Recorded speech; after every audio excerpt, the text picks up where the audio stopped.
अगर वादा किया जा रहा है तो 0.1% चांस है कि वो पूरा होगा। वादे तो बहुत सारे कोचिंग क्लास वाले भी करते हैं, वो वादे भी कहाँ पूरे होते हैं। नहीं, वादा तो तोड़ने के लिए किया जाता है। अध्यात्म पूरी तरह से गायब हो रहा। सेक्स की दवा ले रहा है 20 साल का युवा।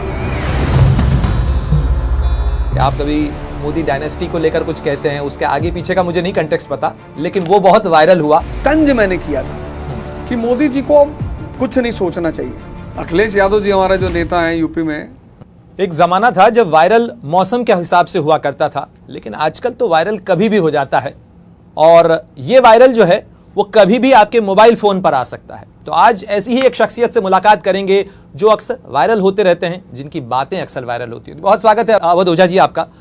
और सवाल जवाब बातचीत, ये तो आप एक तरीके से कहा जाए कि आपके व्यक्तित्व से जुड़ा हुआ है। पहला सवाल इसी चीज को लेकर कि यूपीएससी एस्पिरेंट से लेकर टीचर और फिर वायरल टीचर तक का सफर कैसा रहा? बहुत अच्छा सफर रहा। समय के साथ साथ चीज़ें बदलती रहीं। तैयारी किया और तैयारी ने एक व्यापक दृष्टिकोण दिया। मतलब मेरा मानना यह है कि जितने लोग आईएएस की तैयारी करते हैं उनका एक बहुत बृहद दृष्टिकोण पैदा हो जाता है। और कुछ ऐसी परिस्थितियों में मैं शिक्षा की डायरेक्शन में मुड़ा, जैसे कि मैं बार बार कहता हूं कि मैं एक एक्सीडेंटल टीचर हूं। और फिर कोरोना आया, और कोरोना के समय मैंने एक प्रोग्राम शुरू किया, नौजवान क्रांति, जिसमें मेरा उद्देश्य यही था कि किसी तरह लोगों को उत्साहित रखा जाए। और फिर जब मैं पहली बार वायरल हुआ और लोगों ने मुझे फ़ोन करके कहा कि भाई आप वायरल हो गए हैं, तो मुझे लगा ये क्या होता है। मैंने कहा भैया मैं तो ठीक ठाक हूँ, मेरा टेम्परेचर भी ठीक है। बोले नहीं वायरल मतलब आपको सब लोग मोबाइल पे देख रहे हैं। उसके बाद तो खैर मतलब कहानी चली पड़ी। और लेकिन ओझा सर, आपको अक्सर इसी नाम से जाना जाता है और वायरल होते हैं, लेकिन आपकी वायरल जो बातें होती हैं उनमें अक्सर आप जो है किसी न किसी चीज़ के ऊपर चटके होते हैं, कुछ गुस्सा कर रहे होते हैं, कुछ तीखे बयान दे रहे होते हैं। ये आप सोच समझ के देते हैं या वही क्लिप जो है वो काटी जाती हैं, वायरल होती हैं, या ये आपका मिजाज है? नहीं, ये मेरा मिजाज है। जैसे कि मैं इस देश के लोगों को बार बार कहता हूँ कि आप राजा हैं इस देश के, we the people of India, हम भारत के लोग। अब हम अगर अपने नौकर को 20,000 रुपये देते हैं कि जाओ भाई खरीदारी करके आओ, और वो आता है खरीदारी करके और हम उससे हिसाब नहीं मांगते, तो एक समय ऐसा आएगा जब वो हमारे पैसे को मिसयूज़ करने लगेगा। ऐसे ही जब तक इस देश के लोग बजट नहीं समझेंगे, बड़ी छोटी सी बात है, हमारा सरकार, हमारे प्रतिनिधि हमारा पैसा खर्चा करते हैं, हमारी जनता जानना ही नहीं चाहती। जैसे इस बार का बजट आया, शायद ही भारत में किसी को पता होगा कि सरकार ने शिक्षा पर कितना व्यय किया, डिफेंस पे कितना किया, एग्रीकल्चर पे, इंफ्रास्ट्रक्चर, इंडस्ट्री। तो जब आपको जानना ही नहीं है, अब इन बातों को जब मैं बोलता हूं कि आज लोग परेशान हैं कि साहब राजनीति बहुत खराब है, राजनेता बहुत खराब है, कोई खराब नहीं है। आप जागरूक हो जाओ, सब कुछ अच्छा हो जाएगा। लेकिन अक्सर वो ये देखता है कि जान भी ले तो उसका जोर तो चलता नहीं है। नहीं, जोर तब चलेगा, ये बड़ी अच्छी बात है। अगर वो जानेगा तो जागरूकता पैदा करेगा। जो भी जागा उसने जगाने की कोशिश की, चाहे वो बुद्ध हो, चाहे महावीर हो, चाहे गुरु नानक हो, चाहे कबीर हो। जितनी जागृति बढ़ेगी इस देश में, उतनी जागरूकता बढ़ेगी इस देश में, और वो जागरूकता धीरे धीरे फिर इस देश की व्यवस्था में सुधार लाना शुरू करेगी। लेकिन सवालों से अक्सर परहेज किया जाता है, व्यवस्थाएं अक्सर सवालों से परहेज करती हैं, क्या आप इससे सहमत हैं? दरअसल व्यवस्था इसलिए वो सवालों से परहेज करती हैं क्योंकि उन्हें पता है कि वादे उन्होंने बहुत किए, और वादा करने सबकी आदत है, और वादे पूरे नहीं होते, चाहे वो प्रेम में हो चाहे राजनीति में हो। मतलब वादा का एक सिद्धांत है, अगर वादा किया जा रहा है तो 0.1% चांस है कि वो पूरा होगा। क्योंकि जिसको भी काम करना है उसको वादा करने की कोई जरूरत नहीं है। तो व्यवस्थाओं को ये बहुत अच्छी तरह पता होता है कि भाई हमने कह तो दिया अच्छा दिन, लेकिन अब सरकार को पता कहाँ था कि अच्छा दिन आएगा या नहीं आएगा। कोरोना बीच में आ जाएगा, डिमोनेटाइजेशन आ जाएगा, तो कुछ तो बुरा दिन आएगा। अब कहाँ से जवाब देंगे वो कि उस बुरा दिन की वजह क्या है। वादे तो गारंटी हो गए। नहीं, अलग अलग बातें हैं। गारंटी और वादे में फर्क है। गारंटी मतलब कि करना ही करना है मुझे, तो वादे से ही तो गारंटी निकलती है। नहीं, वादा तो तोड़ने के लिए किया जाता है। जितने भी वादे किए जाते हैं, जैसे ज्यादातर वादे प्रेम में किए जाते हैं कि हम तारे तोड़ के लाएंगे और चांद तोड़ के लाएंगे। लड़कियों को भी पता हो कि तुम कर कुछ नहीं पाओगे। ऐसे इस देश की जनता को भी पता है कि ये व्यवस्था कुछ नहीं करेगी, लेकिन वही है ना कि उसके पास वादे तो बहुत सारे कोचिंग क्लास वाले भी करते हैं, वो वादे भी कहाँ पूरे होते हैं? नहीं नहीं, आप बताइए, आप कोचिंग वाले वादा नहीं करते। जैसे किसी कोचिंग ने अगर ये कह दिया कि आप हमारे पास आइए, हम आपका सिलेक्शन कराएंगे, फिर तो वो बिल्कुल अनर्थ करने वाली बात है, वो संभव ही नहीं है। जैसे 5 भाई द्रोणाचार्य से सीख रहे थे, टीचर एक ही था, लेकिन उस 5 में से सिर्फ एक अर्जुन है जो आईएएस बन रहा है। यानी द्रोणाचार्य भी 5 भाइयों को अर्जुन नहीं बना पाए। वही हमारे साथ भी है। हम लोग जो कोचिंग में पढ़ाते हैं, हमें जो अर्जुन मिल जाते हैं हम उन पर थोड़ा ज़्यादा काम करते हैं। कुछ अर्जुन बनने की स्थिति में होते हैं, उन्हें हम जगाने की कोशिश करते हैं, पर हम वादा नहीं कर सकते। अगर हमें ये तरीका पता होता। सर, द्रोणाचार्य ने भीम को भीम बनाया, युधिष्ठिर को युधिष्ठिर बनाया, नकुल और सहदेव तलवारबाजी में माहिर थे। अर्जुन की चर्चा सबसे ज्यादा होती है क्योंकि वो महान धनुर्धर थे, लेकिन धनुर्विद्या अलग चीज है। हर कोई धनुर्विद्या नहीं सीख रहा था ना, लेकिन शिक्षक ने वो दिया जो छात्र जिसके योग्य था। नहीं नहीं, वही बात मैं कह रहा हूं। जैसे द्रोणाचार्य ने 5 भाइयों की परीक्षा ली, मछली की आंख वाली, वो आईएएस की ही परीक्षा है, उसमें पास सिर्फ अर्जुन हो रहा है क्योंकि अर्जुन का व्यक्तित्व है। परीक्षा सबकी हुई। अब युधिष्ठिर ने कहा कि मुझे पेड़ दिखाई पड़ रहा है, पत्ते दिखाई पड़ रहे हैं, चिड़िया दिखाई पड़ रही। बस हम भी वही करते हैं। हमारे पास 5 लड़के अगर आते हैं, उसमें जो अर्जुन है वो हमारी बात को समझता है, उसको पता है कि मारना कहाँ है। वो अर्जुन जीतता है, अगर उसकी महानता है वो हमें क्रेडिट देता है। लेकिन हम, जैसे द्रोणाचार्य ने 5 भाइयों को समान रूप से पढ़ाया, ऐसे हम भी सबको समान रूप से पढ़ाते हैं। आपका सबसे प्रिय अर्जुन कौन अब तक? राजू शुक्ला। क्यों? एक्चुअली जब वो मुझसे मिला तो मुझसे कहा कि सर मुझे ऑप्शनल में एंशिएंट हिस्ट्री रखना है। मतलब उस व्यक्ति को ये भी नहीं पता था कि ऑप्शनल में एक पूरा विषय होता है, इतिहास। उसमें आपको एंशिएंट भी पढ़ना है, मेडिवल भी पढ़ना, मॉडर्न भी पढ़ना। आया मुझसे कहा सर मुझे ऑप्शनल में, तब वैकल्पिक विषय होता था, तो उसने कहा मुझे सर एक ऑप्शनल में एंशिएंट हिस्ट्री रखना है। तो मुझे लगा कि यार इससे मना करने कि भैया तुम कुछ और करो, जब तुमको पता ही नहीं वैकल्पिक विषय क्या होता है। और फिर उस आदमी ने तैयारी की, मैंने उससे कहा कि तुम्हारी ऐसी ऐसी कमियां हैं, और फिर वो तीसरे या शायद चौथे अटेम्प्ट में यूपी में डीएसपी हुआ। अगर उसकी इंग्लिश अच्छी होती तो वो लड़का आईएएस होता। तो वो, मतलब जिस आदमी का बैकग्राउंड बहुत वीक है पढ़ाई, जिसको ABCD से पढ़ना है, वो अगर आकर अपनी तैयारी को मजबूत करके सिलेक्शन लेता है तो वो बहुत बड़ी उपलब्धि है। भारत में शिक्षकों की परंपरा रही है, आपने द्रोणाचार्य का जिक्र किया, मैं जिक्र करता हूं चाणक्य का। अगर आज अवध ओझा जी चाणक्य हों तो अपना चंद्रगुप्त कैसे चुनेंगे? व्यक्तित्व में 2 चीजें होती हैं, मतलब एक सशक्त मन और एक सशक्त शरीर। चाहे वो चाणक्य हो या मैं हूं या कोई भी शिक्षक हो, पैरामीटर एक ही है कि इसका मन कैसा है। जैसे मलय केतु और चंद्रगुप्त की कहानी है कि जब अंतिम समय आया और एक राजा, दोनों में से किसी एक को, चाणक्य को चुनना था, तो उन्होंने क्या किया कि क्योंकि शरीर से दोनों शक्तिशाली थे, मन से भी दोनों शक्तिशाली थे, तो लास्टली उन्होंने क्या किया कि एक दिन चंद्रगुप्त को एक माला पहनाई गले के नाप की, और मलय केतु से कहा कि भाई ऐसा कर। जब चंद्रगुप्त सो रहा था तो उन्होंने उससे कहा कि भाई ऐसा कर कि माला निकाल के लाओ, ना तो माला टूटे ना लड़का जागे। तो मलय केतु ने जाके देखा और गले की नाप की माला थी। तो मलय केतु ने 2 मिनट के बाद आके कहा, गुरु जी या तो माला टूटेगी या लड़का जागेगा। फिर खैर कुछ दिन बाद बीता, वही माला चाणक्य ने मलय केतु के गले में पहनाई और गले के नाप की माला पहनाई। और फिर एक दिन यही सवाल किया चाणक्य उसको, चंद्रगुप्त को, कि भैया जाओ माला लेकर आओ और ना माला टूटे ना लड़का जागे। चंद्रगुप्त गया, 2-3 मिनट तक वो देखता रहा, फिर उसने तलवार उठाई और मारा, मलय केतु की गर्दन उड़ गई। उसने, गुरुदेव यही एक रास्ता था। बोले तुम राजा बनने योग्य हो क्योंकि तुम्हारे पास सशक्त मन, सशक्त शरीर के साथ साथ एक बहुत प्यारी चीज है जिसको विवेक कहते हैं। तो पैरामीटर हमेशा सेम रहेगा, वो पैरामीटर कभी नहीं बदलेगा।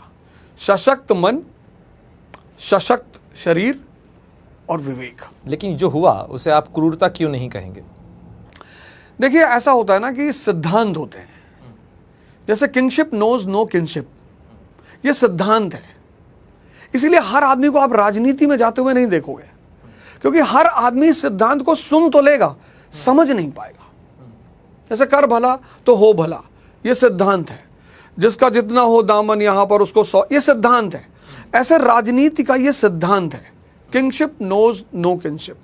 अगर वो इस सिद्धांत को वॉयलेट करेगा, महाभारत का युद्ध पूरा इसी सिद्धांत पे है, तो अगर जो भी इस सिद्धांत को वॉयलेट करेगा फिर वो अंदर जा ही नहीं सकता। वो उसको क्रूरता नहीं मानती, वो उसको बलिदान मानती है, त्याग मानती है। चलिए वापस लौटते हैं वायरलिटी के सवाल पर। आप मोबाइल के जरिए ही वायरल होते हैं, उसी पर सबसे ज़्यादा देखे जाते हैं, लेकिन आप मोबाइल के बहुत खिलाफ हैं और ख़ासतौर पर बच्चों के मोबाइल के इस्तेमाल को लेकर बहुत खिलाफ हैं। मैं मोबाइल के खिलाफ नहीं हूँ, उसका अपना एक इस्तेमाल है। मैं खुद इतनी डॉक्यूमेंट्रियाँ देखता हूँ, मतलब ये इतना प्यारा इंस्ट्रूमेंट है, लेकिन आप इसे यूज़ कर पाएँ। कहते ना यूज़ और मिसयूज़। अगर आपको नींद नहीं आ रही और आप मोबाइल देख रहे हैं तो फिर मोबाइल आपके लिए जहर है। आप ट्रैवल कर रहे हैं, आपको समय काटना है, आप कुछ विशेष चीज़ें हैं जिनके लिए अगर आप मोबाइल यूज़ कर रहे हैं। मैं आजकल लोगों को देखता हूँ वॉशरूम में मोबाइल लेके जा रहे हैं, मतलब जहाँ, अरे सवाल नहीं, एक आध बार ले गया हूँ ऐसा नहीं ले गया हूँ, एक आध बार मैं भी ले गया हूँ, लेकिन फिर मुझे इस बात का एहसास हुआ कि यार मोबाइल लेके वॉशरूम में जा रहे हैं। तो अब वो मोबाइल जो आपको शिक्षा दे सकता है, जैसे मैंने सूर्य नमस्कार मोबाइल से ही सीखा, सुबह लगाया और बाबा रामदेव जी करते हैं और उनके साथ मैंने भी किया। तो मेरा ये कहना है कि इस मोबाइल का मिसयूज़ ना किया जाए, वरना वो आपके सोचने की क्षमता को मार देगा। जब आप पूजा कर रहे हैं, जब आप पढ़ाई कर रहे हैं, प्रेम कर रहे हैं, तो आप इससे दूर रहें, नहीं तो ये आपके सोचने की क्षमता को मार देगा और आपका पूरा जीवन नर्क बना देगा। लेकिन युवा जो आपके पास आ रहे हैं, आप बहुत सालों से पढ़ा रहे हैं, क्या मोबाइल का बदलाव व्यवहार में जो युवा पढ़ने के लिए आ रहे हैं या यूपीएससी एस्पिरेंट बनने के लिए बनते हुए आपके पास आ रहे हैं, उनमें आपको नज़र आ रहा है मोबाइल का बदलाव, मोबाइल का असर? बहुत बिल्कुल असर दिखाई पड़ रहा है। जैसे मैं देखता हूँ कि 2005-6 आसपास जो जनरेशन थी वो क्लास में इंटरैक्ट करती थी, बोलती थी, सवाल करती थी, और ये चीज़ 2015 तक था। लेकिन कोरोना के बाद से जो जनरेशन आ रही है, ये क्लास में शांत होकर बैठ रही है। 400 बच्चा, 500 बच्चा, 2.5 घंटे टीचर बोल रहा है, इसको सवाल ही नहीं पूछना। और सवाल ना पूछना ये मरे हुए दिमाग की निशानी है, क्योंकि जब आप 2.5 घंटे बोलते हैं तो ऐसा हो ही नहीं सकता कि आपके मन में कोई क्यूरियोसिटी ना उठे। मैं एक छोटी सी बात बोलता हूँ। महमूद गजनी हिंदुस्तान आया, सेना लेकर आया, मोहम्मद गौरी सेना लेकर आया, बाबर सेना लेकर आया, तैमूर सेना लेकर आया, नादिर सेना लेकर आया, अब्दाली सेना लेकर आया, लेकिन रॉबर्ट क्लाइव ये तो व्यापारी थे।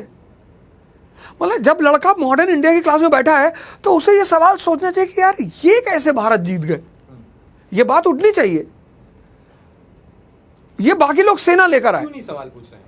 सोच नहीं रहे ना, मनन नहीं कर रहे हैं। जैसे अध्ययन के साथ एक शब्द है मनन, ये इन्होंने मनन करना छोड़ दिया, मोबाइल ने इनका मनन छीन लिया है। हाँ, जैसे पहले हमें याद है, आपको भी शायद याद होगा कि हमारे घरों में मूवी देखने पे बड़ा प्रतिबंध था। आपको भी याद होगा कि अगर पिक्चर हॉल में कोई दिखाई पड़ गया, चर्चा होती थी कि कौन सी फिल्म जा रहे हो, क्यों जा रहे हो, क्यों जा रहे हो। और कोई मतलब माँ बाप हमारे भले ही अनजाने में, लेकिन वो कहते थे कि अगर पिक्चर हॉल में देख लिए तो टांग तोड़ देंगे तुम्हारी। वैसे वाकई में हुआ?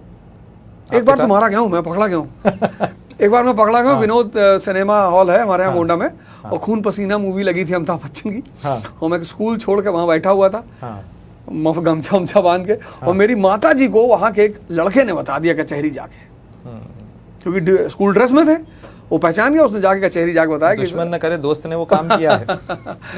और फिर वो जो है अंदर आई और टॉर्च मारा, और फिर वहीं से उन्होंने जो स्वागत करना शुरू किया। नहीं, फिर भी मैं देखता रहा, लेकिन अब मुझे लगता है कि ऐसा क्यों कहते थे। मूवी जो है, किताब अगर हमारे पैर में लग जाती है तो हम उसे उठाकर अपने सर में लगाते हैं। क्योंकि एक पैराग्राफ पढ़ने के बाद अगर आप उसका मनन नहीं करते हैं तो वो पैराग्राफ आपको कभी समझ में नहीं आएगा। किताबें दिमाग को जिंदा करने का माध्यम है। मूवी क्या कहती है? कहती है आप सोचो मत, मैं दिखा रही हूं। तो जितना व्यक्ति मूवी से जुड़ेगा, सीरीजों से जुड़ेगा, उसकी सोचने की क्षमता मर जाएगी, क्योंकि उसे सोचना ही नहीं है, वो तो सब सामने चल रहा है। लेकिन ओझा सर, एक अभी मैं कुछ युवाओं से बात कर रहा था, और इनफैक्ट मैं आपको बताऊं, मेरी बेटी से भी मैंने बात की, तो बात हुई, मैंने कहा कि तुम्हें ये जानकारी पता है? तो उसने कहा why do I need to know and why do I need to remember it, because Google है ना। और जब मैंने इस पे तर्क किया तो उसने कहा कि are you thinking about a degooglized world, it is not going to happen.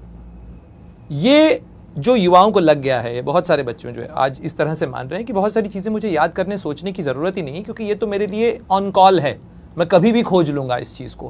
क्या आपको लगता है कि ये सोचने की क्षमता को कम कर रहा है? ये हमें अच्छा एग्जीक्यूटर तो बना सकता है लेकिन अच्छा थिंकर नहीं बना सकता। आपने मूवी देखी होगी 3 इडियट, उसमें जो रैंचो है ना, आज का युवा ज्यादातर चतुर्लिंगम मॉडल पे है। चतुर्लिंगम को टॉप करना है, चतुर्लिंगम को सबसे अच्छी नौकरी करनी है, चतुर्लिंगम चाहता कि पूरा स्कूल उसे जिल्ले इलाही करे, मतलब हर जगह वो सुप्रीम रहे। लेकिन उसका दिमाग डिस्टर्ब है। जब वो स्पीच देने जाता है, वो दुबे लाइब्रेरियन उससे कहता है कि मैं आपको एक बार स्पीच पढ़ के सुनाता हूं। कहता जानना नहीं है दुबे जी, रट लिया है। फिर वो चमत्कार का बलात्कार करता है। रैंचो जो है वो एक ऐसा कैरेक्टर है जिसकी समझ की क्षमता बहुत हाई है। मैं भी कहता हूं सब जानने की जरूरत नहीं है, सब कुछ रटने की जरूरत नहीं है। अब किसी का एड्रेस रटने की क्या जरूरत है, लेकिन समझने की तो जरूरत हमेशा रहेगी ना। ठीक है, आपको ठीक है स्टालिन के पिता का नाम जानने की जरूरत नहीं, आप गूगल करोगे आप जान लोगे। लेकिन रशियन रेवोल्यूशन, क्रांतियां क्यों होती हैं, यह समझ तो आपके पास होनी चाहिए। अर्थव्यवस्था साम्राज्य की जननी है, जो इकोनॉमिक शक्ति होगा वही राजनीतिक शक्ति होगा। यह बात समझना तो जरूरी है ना। तो रटना किसी चीज को वो अलग बात है, किसी चीज को समझना। सर, आप शिक्षा जगत से इतने समय से जुड़े हुए हैं, जो हमारी शिक्षा है, जो परफॉर्मेंस का प्रेशर है, वो उससे छात्रों को, बच्चों को इंसुलेट करना नामुमकिन है। और अब तकनीक इतनी ज्यादा आ चुकी है, अब हम एआई के भी ह्यूमनाइजर्स के ऊपर आ गए हैं कि एआई पे टेक्स्ट लिखिए और उसको ह्यूमनाइज कर लीजिए ताकि शिक्षक को यह पता लगे कि ये इसने खुद लिखा होगा। इसका क्या जवाब? टेक्नोलॉजी हमेशा से मनुष्य के विकास का कारक रही है और अंततः विनाश का कारण रही है।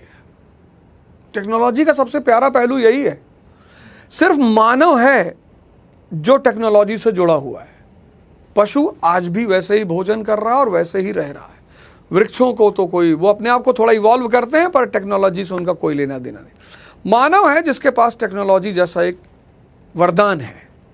यही टेक्नोलॉजी उसके लिए वरदान बनती है और यही टेक्नोलॉजी उसके लिए अभिशाप बनती है। ये एआई हमारे लिए कितना काम का है, कितनी बड़ी चीज है।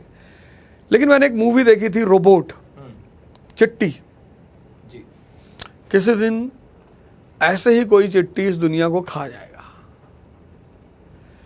क्योंकि अगर आर्टिफिशियल इंटेलिजेंस पैदा हो सकता है तो आर्टिफिशियल इमोशन पैदा होने में टाइम नहीं लगेगा। और अगर ऐसा हुआ, मुझे उस मूवी की लास्ट सीन बड़ी प्यारी लगती है। बच्चों का स्कूल का डेलीगेशन म्यूजियम जाता है तो वहाँ चिट्टी का सर रखा होता है। तो पूछता है कि वो एक लड़की छोटी सी पूछती है कि मैडम ये यहाँ इसका सर क्यों कट गया? तो टीचर उसके सर पे हाथ रखती, बोली इसके दिमाग की वजह से। तो ऐसा ही कुछ, अगर मानव कितना भी यंत्र बना ले, लेकिन अगर वो यंत्र के अधीन हुआ, जब तक वो उसका मालिक है तब तक वो यंत्र को चलाएगा। जिस दिन वो उसके अधीन हुआ, यंत्र उसे खत्म कर देगा। हम जोड़ने के साधन बना रहे हैं। सोशल मीडिया जोड़ने का, लोगों को जानने का, समझने का, पहचानने का बहुत सशक्त माध्यम है। लेकिन फिर भी हम बहुत अकेले हो रहे हैं। बच्चों में डिप्रेशन बढ़ रहा है। कोटा फैक्ट्री से लेकर कई सीरियल्स, कई मूवीज़, कई डॉक्यूमेंट्रीज़ लगातार सामने आई हैं जो बता रही हैं कि ये युवा जनरेशन है, ये बहुत ज़बरदस्त डिप्रेशन के अंदर है, नशे की लत में है। जो आप पढ़ा रहे हैं, जो आप देख रहे हैं, ये बहुत सारी उम्मीदों के साथ ज़रूर आते हैं, लेकिन क्या इनमें वो बाहुबल नहीं है या वो जो मानसिक क्षमता होनी चाहिए वो नहीं आ पा रही है? कहाँ चूक रहे हैं हम, पेरेंटिंग से लेकर एस्पिरेशन तक? Materialism without spiritualism is orphan. भौतिकवाद अध्यात्म के बिना अनाथ है। जैसे आज के युवा को बढ़िया गाड़ी चाहिए, मर्सिडीज, लेकिन अगर आपका मन खुश नहीं है और आपको मर्सिडीज मिल गई, ये बहुत इसी मैं चाहता था आप मुझसे सवाल ये करें। मैं इस युवा को कहना चाहता हूं कि अगर आपका मन और शरीर सशक्त नहीं है तो इस दुनिया में आपको कुछ भी मिल जाए, कुछ भी, आप उसका आनंद नहीं ले पाओगे, क्योंकि आनंद के लिए शक्ति चाहिए। हिजड़ा क्यों गाली मानी जाती है? एक समुदाय है, वो एक क्रोमोसोमल डिसफिशिएंसी है उनके अंदर, उन्हें गाली नहीं देनी चाहिए। लेकिन फिर भी अगर हम किसी को हिजड़ा बोल देते हैं तो वो बुरा मान जाता है कि अरे इन्होंने मुझे हिजड़ा कह दिया। तो भौतिकवाद का भोग सिर्फ आध्यात्मिक व्यक्ति ही कर सकता है, और आज के युवा के जीवन से अध्यात्म पूरी तरह से गायब हो रहा है। वो कहता है ये धर्म, ये पाखंड, ये अविश्वास, ये ध्यान, ये कुछ भी नहीं होता। सेक्स की दवा ले रहा है 20 साल का युवा, मतलब इससे बड़ी दुर्घटना इस ब्रह्मांड में कोई नहीं हो सकती। और बड़े मजेदार बात कि ऐसे हजारों वीडियो अब सोशल मीडिया पे आ रहे हैं जो बता रहे हैं कौन सी दवा 10 घंटे काम करती है, कौन सी दवा 20 घंटे काम करती है। ये सिर्फ मानसिक खोखलेपन का परिणाम है। मतलब अगर 20 साल का युवा 80 साल का अगर आदमी ढूंढ रहा है तो एक बार उस पर दया खाई जा सकती, नाराज नहीं हुआ जा सकता। लेकिन 20 साल का युवा अगर ऐसा कर रहा है तो इन्होंने क्या किया है, इन्होंने भौतिकवाद को तो पकड़ लिया पर ये अध्यात्म को भूल गए, जो इस देश की जान है। क्या इस डिवाइस के अंदर इजी अवेलेबिलिटी एक कारण है? हाँ बिल्कुल कारण है, बहुत बड़ा कारण है। अब तो हम कुछ छुपा ही नहीं सकते बच्चों से। जैसे आज से 40 साल पहले बहुत सारे विषय थे जिन पे जानना बहुत मुश्किल था। काम एक विषय है, सेक्स एक विषय है, उस पर जानना बहुत मुश्किल था। अब हम अपने बच्चों से कुछ छिपा ही नहीं सकते। सब कुछ आप ये जो बातें करते हैं, कई छात्रों का कहना है, हाल के समय में बहुत सारे कोचिंग इंस्टीट्यूट्स को लेकर भी बहुत सारे प्रोटेस्ट हुए। छात्रों का कहना है कि अवध ओझा सर क्लास के अंदर ये सब ज्ञान की बातें करते हैं, सिविल सर्विसेज की प्रिपरेशन तो करवाते नहीं, विषय के ऊपर चर्चा होती नहीं है, वो सेक्स पर चर्चा करते हैं, वो जीवन के इस दर्शन के ऊपर चर्चा करते हैं। इसके लिए हम क्या करें? ये तो बातें बहुत जगह सुन लेते हैं। इतिहास एक ऐसा विषय है, जब मैं रॉबर्ट क्लाइव को पढ़ाऊंगा तो मैं बताऊंगा कि honesty is not the best policy, क्योंकि प्लासी का युद्ध पूरा बेईमानी पर ही जीता गया है। प्लासी के युद्ध में लड़ाई कहाँ हुई? 29 लोग मरे थे रॉबर्ट क्लाइव की तरफ से, ईस्ट इंडिया कंपनी की तरफ से, और 500 लोग मरे थे सिराजुद्दौला की तरफ से। मेरा जो विषय है, अगर मैं पबैट पढ़ा रहा होता, ज्योग्राफी पढ़ा रहा होता, इकोनॉमी पढ़ा रहा होता, तो उसमें कहानियां होती ही नहीं। इतिहास कहानियों का ही विषय है, और जितना ज्यादा कहानियों से उसे जोड़ा जाएगा उतनी ज्यादा समझ व्यक्ति की बढ़ती चली जाएगी। तो जब मैं उन चीजों को जोड़ता हूं तो ऐसा नहीं कि सारे करते हैं। ये जब किसी व्यक्ति के ऊपर हमला होता है तो 2 तरह का हमला होता है। एक हमला होता है जब आपके क्षेत्र के जो टॉपर हैं, पढ़े लिखे लड़के हैं, आईएएस अधिकारी हैं, अगर वो ऐसा कहें तब तो ये माना जाए कि हाँ भाई ये बात जायज़ है। लेकिन आज के समय में जब हर कोचिंग का अपना एक आईटी सेल है, मतलब आपको भी पता है कि किसी के बारे में कुछ भी ट्विटर पे कहलवाया जा सकता है, ट्रेंड कराया जा सकता है। आज ट्रेंड होना कोई बहुत बड़ी बात नहीं है, क्योंकि बड़ी बड़ी कंपनियां ट्रेंड कराने का ठेका लेती हैं। तो आज के युग में किसी भी व्यक्ति को, लेकिन मैं इसको बहुत पॉजिटिव लेता हूं। जैसे आपने शुरुआत में वायरल की बात कही, तो मैं कभी कभी खुद से वायरल होता हूं, प्लान करके कुछ मुद्दा देता हूं लोगों को कि भैया बहुत दिन हो गया, बड़ी शांति फैली हुई है यार, हंगामा नहीं हो रहा है। तो चर्चा की भूख है ना? भूख नहीं है। फिर आप जब जानते हैं कि अब आप लोग, दुनिया कहीं आपको मिस तो नहीं कर रही है, दुनिया आपको मिस ना करे, वो आपको सुनती रहे, जानती रहे, देखती रहे कि हाँ पर्दे पे हैं। जैसे हमारे एक बॉलीवुड के एक्टर हैं बेचारे, मैंने सुना आजकल बड़े अवसाद से गुजर रहे हैं। तो ये अवसाद जो होता है कि भाई आप आज सोशल मीडिया के दौर में कोई अवसाद में हो ही नहीं सकता। कुछ तो बाहर निकालिए, कुछ तो बढ़िया बोलिए, कुछ तो कहिए, कहीं ना कहीं कोई ना कोई आपको यही तो हो जाए सर, यही तो इंस्टेंट ग्रेटिफिकेशन है जो युवाओं को जो है बेतुकी हरकतें करवाता है, कभी प्लेटफॉर्म के ऊपर, कभी मेट्रो ट्रेन के अंदर, कभी चौराहे के ऊपर। तो यही तो इंस्टेंट ग्रेटिफिकेशन है, यही हम सोशल मीडिया में ढूंढ रहे हैं कि कोई मुझे जानता रहे, चर्चा करता रहे, देखें कितने लाइक्स आए, कितने शेयर्स आए। देखिए अभी मैंने एक वीडियो देखा, बड़ा प्यारा वीडियो देखा, बहुत प्यारा। मैं उन लड़कों की तारीफ करना चाहता हूँ, मैं नाम तो नहीं जानता। उन्हें बड़ा छोटा सा वीडियो बनाया कि हस्बैंड वाइफ लड़ रहे हैं और हस्बैंड जो है वाइफ को धक्का देता है, तो वाइफ जाने लगती है। तो एक लड़का दूर से देखता है, तो वो आता है, हस्बैंड का कॉलर पकड़ लेता है, कहता पत्नी को मार रहा हो, शर्म नहीं आती तुमको? तो लड़की अपनी पत्नी की तरफ देख के कहता भैया ये बहुत कुत्ता औरत है। और फिर लेडी पलटती है और आती है, अपने हस्बैंड की तरफ देखती है, फिर उस लड़के की तरफ देखती है, और एक चप्पल खींच के उस लड़के को मारती जिसने उसका कॉलर पकड़ रहा होता है, अपने हस्बैंड को नहीं, लड़के को। कहती लेखपाल है, इज्जत है इनकी।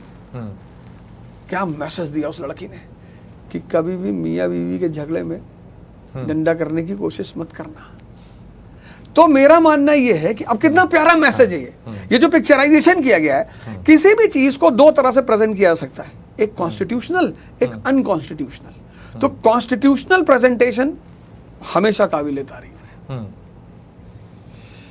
आप गोंडा से आते हैं, वहां आपकी पैदाइश हुई, और पूर्वांचल का इलाका जो है वो अपराध के लिहाज से और विकास के लिहाज से उसकी बहुत सारी चुनौतियां हैं। आप पूर्वांचल में अगर बदलना होगा तो पूर्वांचल को अलग सूबा बनाएंगे या पूर्वांचल में क्या बड़े बदलाव करेंगे?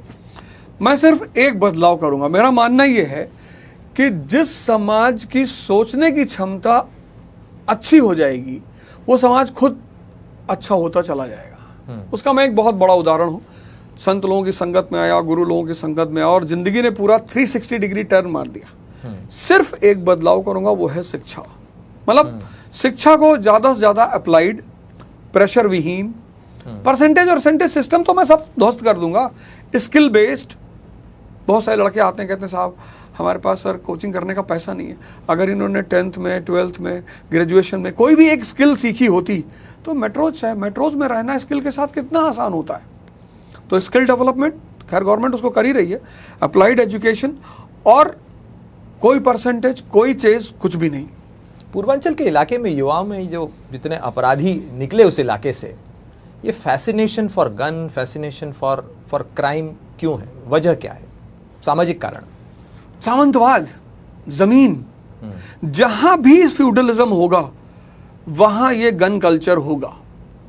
जहां कैपिटलिज्म होगा वहां गन कल्चर नहीं होगा। तो आप अफगानिस्तान देखो, सिर्फ गन कल्चर है क्योंकि कैपिटलिज्म है ही नहीं। तो जब तक सामंतवाद यूपी, बिहार जैसे स्टेट में शक्तिशाली रहेगा तब तक गन कल्चर रहेगा। इन दिनों बिहार में, आपने यूपी बिहार का जिक्र किया, बिहार में इन दिनों अभी चर्चा हो रही है प्रशांत किशोर को लेकर। उन्होंने कल ही एक राजनीतिक पार्टी बनाई है और वो भी काफ़ी वायरल होते हैं अपनी बातों को लेकर, और उन्होंने अपनी पार्टी की तरफ से राइट टू रिकॉल दिया है। आप एक राजनीतिक इतिहास के शिक्षक और राजनीतिक चिंतक होने के नाते सही मानते हैं ये होना चाहिए व्यापक स्तर पर? निश्चित तौर पर मतलब प्रशांत किशोर जी को मैं एक बहुत ही सभ्य इंसान, अच्छा, वही मेरी व्यक्तिगत उनसे मुलाकात तो नहीं हो पाई, हमारा उनका प्रोग्राम बिहार में एक साथ था, लेकिन जिस एजेंडा को लेकर वो चल रहे हैं, जिस मिशन को लेकर चल रहे हैं वो कि मुझे बिहार को सुदृढ़ करना है और बिहार को अच्छे ट्रैक पर लेकर आना है, तो उनका जो रिकॉर्ड है एक व्यक्तित्व के रूप में और एक शिक्षित व्यक्ति के, एक सम्मानित व्यक्ति के रूप में, तो मुझे लगता है कि अगर आने वाले समय में बिहार की जनता एक मौका उन्हें देती है तो वो काफ़ी कुछ बदलाव निश्चित तौर पर करेंगे। भारत के नेताओं के तौर पर, भारत का फ्यूचर लीडर, क्योंकि आपके जो बहुत सारे बयान हैं वो वायरल होते रहते हैं और उसको राजनीतिक सुविधा के अनुसार इस्तेमाल किया जाता है। आपने भी देखा ही होगा कि आप कभी मोदी डायनेस्टी को लेकर कुछ कहते हैं, उसके आगे पीछे का मुझे नहीं कंटेक्स्ट पता, लेकिन वो बहुत वायरल हुआ। एक तो वो आपने किस संदर्भ में कहा था? क्या वाकई में आप ये मानते हैं? नहीं, बिल्कुल नहीं, वो संदर्भ ऐसा नहीं था। कुछ किसी मुद्दे पे मैं चर्चा कर रहा था और शायद कुछ विधान लॉ वगैरह बना था, उसी संदर्भ में मैंने कहा था। मतलब एक तंज मैंने किया था कि मोदी जी को अब कुछ नहीं सोचना चाहिए, अब विलंब के ही कारण स्वामी, कि आप देर किस बात की है, आप इस देश की सत्ता पे विराजमान है, आपको पता है चीजें बिगड़ी हुई हैं, ऑपरेशन करना ही पड़ेगा। तो मेरा कहना था कि अब वो किस चीज के लिए वेट कर रहे हैं, उस संदर्भ में मैंने कहा था। पर आपने तो संसद को महल बनाने की बात तक कर ली। उस उतनी ही क्लिपिंग उन्होंने काटी, उतनी ही क्लिपिंग काटी उन्होंने। बाकी मेरा उनको मतलब मैंने उनके ऊपर कोई व्यंग नहीं किया था, तंज के रूप में कहा था कि अब आप देर मत करिए, आपको पता है कि सब कुछ बिगड़ा ही हुआ है। जैसे हिटलर आया जर्मनी, निराशावाद क्यों?